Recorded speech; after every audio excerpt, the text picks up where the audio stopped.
sobre la plataforma de Gibraltar, se mueve varios cientos de kilómetros dentro del Atlántico a una profundidad de 1000 metros, con sus propias características de temperatura, salinidad y menor densidad. El agua del Mediterráneo se estabiliza en esta profundidad. A pesar de que existen grandes olas, fuertes corrientes y mareas en estos mares, no se mezclan sus aguas ni se traspasa esta barrera. Esta información llega a nosotros en esta época a través de la tecnología avanzada y los equipos disponibles para observar esto específicamente. El profeta Mohammed, la paz de Dios sea con él, vivía en el desierto, lejos del océano, y en su vida nunca cruzó un océano. El hecho de que el Corán mencione este fenómeno indica la veracidad del Corán. Lo que dice el Corán sobre la formación de las nubes y de la lluvia. Dios, alabado y bendecido sea, nos dice en el Corán, en el capítulo 7, verso 57, Él es quien envía los vientos que albrician la llegada de su misericordia. Cuando estos reúnen a las nubes, las conducimos hacia la tierra azotada por la sequía, donde descendemos la lluvia, con la que hacemos brotar frutos de todas las clases. De la misma manera, haremos resucitar a los muertos. Así pues, reflexionad.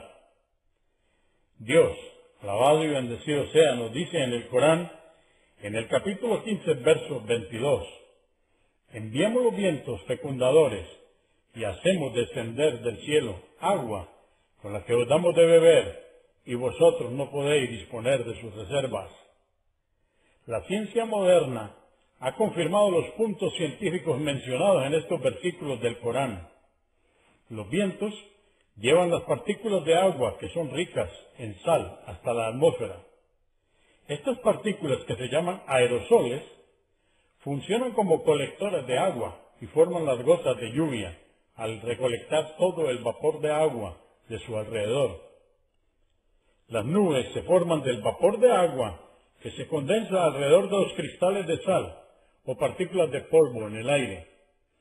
Debido a que las gotas de agua en estas nubes son muy pequeñas, como un diámetro de entre 0.01 y 0.02 milímetros, las nubes están suspendidas en el aire y se esparcen por el cielo. En consecuencia, el cielo se cubre de nubes. Las partículas de agua que rodean los cristales de sal y de polvo aumentan de tamaño y así se forman en gotas de lluvia. Entonces las gotas, que son más pesadas que el aire, abandonan las nubes y comienzan a caer sobre el suelo en forma de lluvia. Dios, alabado y bendecido sea, nos dice en el Corán, en el capítulo 24, verso 43, ¿acaso no observas que Dios impulsa las nubes lentamente, luego las agrupa hasta formar cúmulos, y después ves caer de ellas la lluvia? ¿Acaso no reparas que Dios hace caer del cielo granizo, con el que azota a quien quiere, y le protege de él a quien le place, cuando solo el resplandor del relámpago podría cegarles? Las nubes de lluvia se forman y agrupan de acuerdo con etapas y sistemas bien definidos. Las etapas de formación de los cúmulos, un tipo de nubes de lluvia, son: primera etapa, cuando son arrastradas, las nubes son arrastradas por el viento. Segunda etapa, cuando se juntan. Luego, las nubes pequeñas, cuando son cúmulos, son arrastradas por el viento y se van uniendo para formar una nube más grande. Tercera etapa, cuando se amontonan. Cuando las pequeñas nubes se juntan, las corrientes ascendentes que hay dentro de la nube más grande aumentan. Las corrientes ascendentes que están cerca del centro del cuerpo de la nube son más fuertes que las que están sobre los bordes. Estas corrientes ascendentes provocan que el cuerpo de la nube crezca verticalmente. Así la nube se va amontonando hacia arriba. Este crecimiento vertical provoca que el cuerpo de la nube se estire hacia regiones más frías de la atmósfera, donde las gotas de agua y el granizo se forman y empiezan a agrandarse más y más.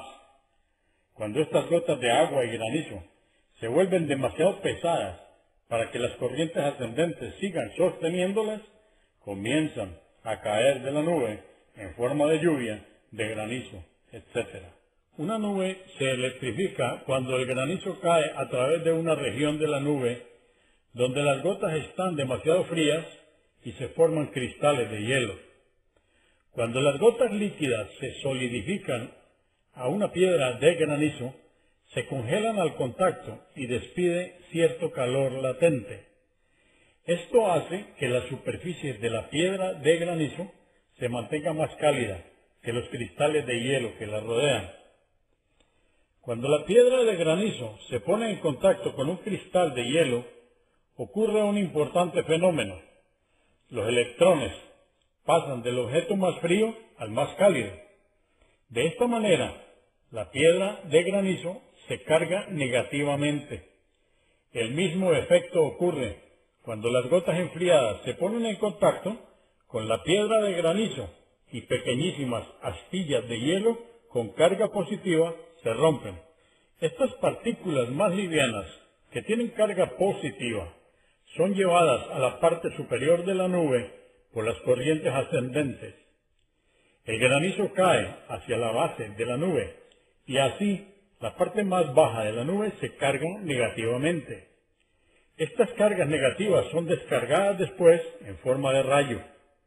Podemos deducir de esto que el granizo es el factor más importante para que se produzcan los rayos. Dios, alabado y bendecido sea, nos dice en el Corán, en el capítulo 13, verso 13, el trueno le glorifica con su alabanza, así como los ángeles por temor a él. Envía los rayos y fulmina con ellos a quien quiere. Sin embargo, los incrédulos discuten acerca de Dios.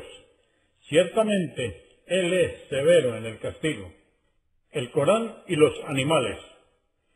Dios, alabado y bendecido sea, nos dice en el Corán, en el capítulo 16, verso 66, tenéis en los ganados un ejemplo del poder divino. Os damos a beber de lo que se produce en sus entrañas, que a pesar de haber heces y sangre, surge leche pura, gustosa para quienes la beben. Maurice Bucaille dijo, desde un punto de vista científico, las nociones fisiológicas deben tenerse en cuenta al comprender el significado de este versículo. Las sustancias que aseguran la nutrición general del cuerpo derivan de transformaciones químicas que ocurren a lo largo del tracto digestivo. Estas sustancias vienen del contenido del intestino. Cuando llegan al intestino, en la etapa apropiada de transformación química, pasan a través de sus paredes y hacia la circulación sistémica. Este pasaje se ve afectado de dos maneras, ya sea directamente por lo que se conoce como, entre comillas, vasos linfáticos y indirectamente por la circulación portal. Esto las conduce primero al hígado, donde sufren ciertas o distintas alteraciones, y de ahí luego emergen para unirse a la circulación sistémica. De esta manera, todo pasa al torrente sanguíneo. Los componentes de la leche son segregados por las glándulas mamarias. Estas se nutren del producto de la digestión que llega hasta ellas a través del torrente sanguíneo. La sangre, por lo tanto, juega el papel de recolector y conductor de lo que se ha extraído de la comida y le lleva la nutrición a las glándulas mamarias, que son las productoras de leche, tanto como lo hacen con los demás órganos. Aquí el proceso inicial que pone el resto en marcha es juntar el contenido del intestino y la sangre al nivel de la pared intestinal propiamente dicha. Este concepto tan preciso es el resultado de los descubrimientos que se han hecho sobre la química y la fisiología del sistema digestivo. Esto era totalmente desconocido en la época del profeta Muhammad, la paz de Dios con él, y se ha terminado de comprender recientemente. Considero, dice Mauricio